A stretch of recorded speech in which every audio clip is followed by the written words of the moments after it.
Upbeat, modern music starts and quickly fades into a tense, ominous hum. You have a tough exam tomorrow. A project deadline is looming. You have to have a difficult conversation. What do? You sigh, and you tell yourself, I just have to bite the bullet. It's a phrase we use all the time.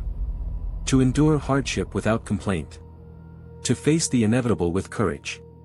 But like many things we say without thinking, its origins are soaked in blood, terror, and unimaginable pain. To understand, you need to travel back in time. To a world without one of the most important inventions in human history, anesthesia.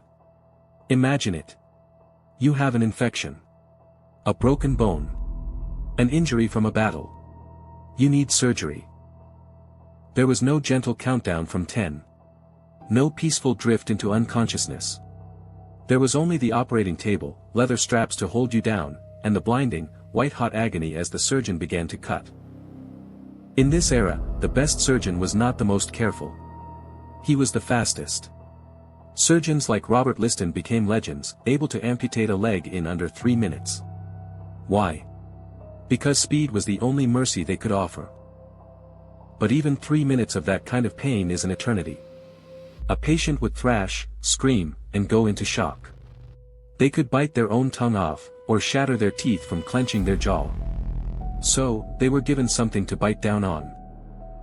Sometimes it was a leather strap, or a piece of wood.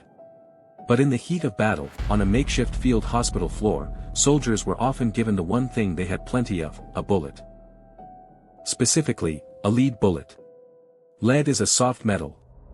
It had just enough give to prevent you from breaking your teeth, but was solid enough to focus all your agony into a single point of pressure.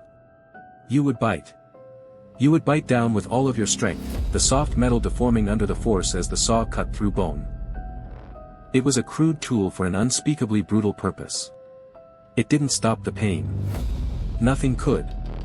It just gave the patient something to channel their screams into, a way to endure the unendurable without injuring themselves further. Now, some historians debate how widespread this specific practice was, suggesting leather gags were more common. The first written use of the phrase doesn't appear until 1891, in a Rudyard Kipling novel. But the image was so powerful, so visceral, that it perfectly captured the spirit of battlefield surgery and raw, stoic endurance. The legend became the reality in our language because it painted a perfect picture of the horror that came before. A horror that was finally ended in the mid-1840s with the public demonstration of ether as a surgical anesthetic. Suddenly, the screams stopped. The operating theater fell silent. The bullet was no longer needed.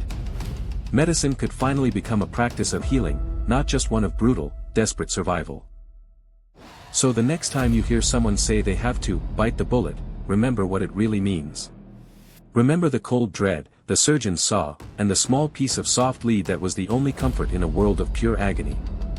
The words we use carry history, and sometimes, that history screams.